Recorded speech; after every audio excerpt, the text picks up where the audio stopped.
এই জায়গায় দুটি বোম মারছে আর এই জায়গাটা বোম ফোটে নাই। এটাও ধরেন রাত্রি অন্ধকারের কাজ তো। আমি রাত্রি 11টায় ঘুমায় আছি, যখন ঘটনা ঘটে তখনও রাত 3টে। এই বাড়ি হচ্ছে আমি ঘুম থেকে উঠছি, এই গ্রামবাসী পাশে পথে যারা আছে তারাও শব্দ শুনছে।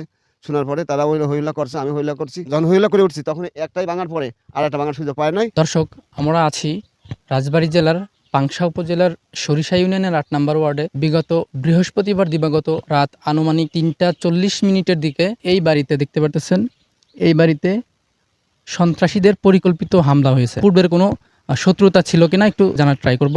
বাড়ির মালিক আছে এখানে। আসসালামু আলাইকুম। কাকুর নাম? ইবাদত মোল্লা।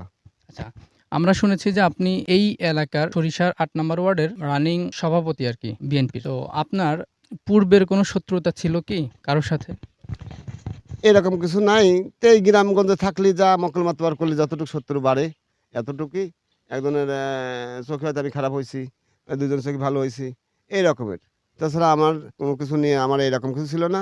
আমার জায়গা জমি নিয়েও না। এই রাজনীতি নিয়ে একটু কোন দল একজনের কাছে থাকতে পারে, সালিশ দাবার করলে একজনের কাছে খারাপ হওয়া লাগে, 5 জনের কাছে ভালো হলাম, কিন্তু 5 জনের কাছে খারাপ হলে একজনের কাছে ভালো হলাম, এতটুকুই। এটাও ধরেন রাত্রি অন্ধকারের কাজ তো।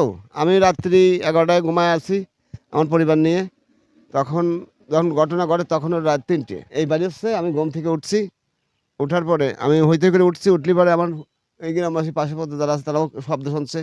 শোনার পরে তারা হইলা করছে, আমি হইলা করছি। করার পরে তখন হইলো গিয়ে এরা যখন হইলা করে উঠছি তখন একটাই ভাঙার পরে আর একটা ভাঙার সুযোগ পায় নাই। এই জায়গায় দুটি বোম মারছে আর এই জায়গাটা বোম ফোটে নাই, এই জায়গা পড়ে আছে। এখানে ওই ফুলের গাছ, এই ফুলের গাছের কাছে? ওই পথের কাছে। না, এগুলো পুলিশ পরবর্তীতে নিয়ে গেছে? হ্যাঁ, পুলিশ পরবর্তীতে আসে, পুলিশ নিয়ে গেছে। এখন হলো এ আমার দলীয় লোক না ওই আমলিকির দোসর কিংবা সন্ত্রাসী, এটা আমি চিনি নাই, দেখেও নাই। রাত্রি কুয়াশা ছিল, আমি এটা নির্ণয় করতে পারি। কোনো জিডি অথবা কোনো লাইফের সাপোর্টের জন্য যে আইনের সহায়তা, সেই সহায়তা আপনি চেয়েছেন কিনা থানা কর্তৃক? থানা থেকে লোক আসছিল, আমার মেয়ে লোকে থানায় বলছিল, বললে পরে আমার ফোন দিল। তা ফোন দিলে পরে তারা আসলো, সাংবাদিক আসলো, সাংবাদিক নিউজ টিউজ নিয়ে গেল, ডিবি পুলিশ আসলো, তারপরে আপনার থানা দারোগা আসলো নামাজের আগে। তারপর আমার হারুন ভাই ফোন দিয়েছে যে আমার সভাপতির বাসা ভাঙছে এইভাবে, আপনারা যান। আপনি যদি রানিং সভাপতি হয়ে যদি আপনার এই অবস্থা হয়, তাহলে একটা সাধারণ মানুষ, আপনার বাসা কিন্তু মোটামুটি ইস্টাবলিশ সুন্দর একটা বাসা। তো এখানে এ পাশে দেখা যাচ্ছে যে একটা টিনের ঘর। এই ধরনের মানুষ বা অন্যান্য সাধারণ মানুষ, খেটে খাওয়া মানুষ, দিনমজুর, তাদের জীবনের নিরাপত্তা আছে কি?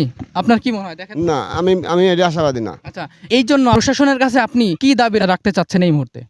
প্রশাসনের কাছে আমি সার্বিক যে ঘটনাগুলো ঘটতেছে এগুলো প্রশাসনের একটু দুর্বলতা আছে, আইনের দুর্বলতা আছে না কি তা জানি না। আমরা গ্রামবাসী, আমরা চাই আমি সবার সাথে মিলিয়ে দিলে থাকতে। আমি সভাপতি হয়েছি, তাই তো আমি যে অনেক কিছু পারি তা পারি না। আইন থাকতে হবে। আর লোকে এখন দেশের মানুষ তো অনেক সুযোগ সুবিধানি হচ্ছে, সেই সুযোগে দেখা যাচ্ছে আমার লোক কী করতেছে না ওই ওরা করতেছে, এগুলোর ভিতরে ধরা ছোঁয়ার বাইরে আমরা গ্রামবাসী যারা, আর এগুলো আইনের লোক বুঝতে পারে। আইনের লোক জানে যে কার কাছে কি থাকে বা ওনারা এগুলো যদি যাচাই করে ওনারা পায়। তো ওনারা যদি এগুলো তথ্য করে আমরা গ্রামবাসী ভালোভাবে বসবাস করতে পারি। আসসালামু আলাইকুম। ভাইয়ের নাম? মোহাম্মদ রাকিবুল ইসলাম। আচ্ছা, আপনি কি এই ওয়ার্ডের রানিং মেম্বার? আচ্ছা, এই ঘটনাটি ঘটেছে বৃহস্পতিবার দিবাগত রাত আনুমানিক 3টা 40-এর দিকে। আচ্ছা, এই মর্মে আপনি আপনার এলাকার প্রতিনিধি, এলাকার সে একজন দায়িত্বশীল, তাদের মেম্বার হিসেবে আপনার এখানে যে ভূমিকাগুলো ছিল, তার মধ্যে আপনি কোন ভূমিকাগুলো পালন করেছেন? আমি বলতে চাই যে এখানে যেই করুক না কেন এর সুষ্ঠু একটা বিচার হতে হবে, এর একটা সুষ্ঠু প্রতিকার করতে হবে আমাদের। আমরা চাই যে সন্ত্রাস নির্মূল করতে হবে। আমলিগ যেভাবে আপনার দোসর তৈরি করছে এখানে, তাদেরকে আমরা শায়েস্তা করব। এখানে যাতে আমাদের ওয়ার্ডের সভাপতি সে, তার বাড়িতে বিএনপির একজন কর্মী, বিএনপির সভাপতি, তার বাড়িতে হামলা মানে আমাদের বিএনপির যারা কর্মী আছে তাদের সবার বাড়িতে হামলা ছিল। ওসি সাহেব নিজে আসছিল। আমি চাই যে ওসি সাহেব নিজে আসছে, এটা সুষ্ঠু তদন্ত হোক। তদন্ত করে যেই হোক না কেন এদেরকে আইনের আওতায় নিয়ে আসতে হবে। দর্শক, আপনারা যুক্ত ছিলেন অলওয়েজ আপডেট 24 নিউজ, পাংশা, রাজবাড়ী।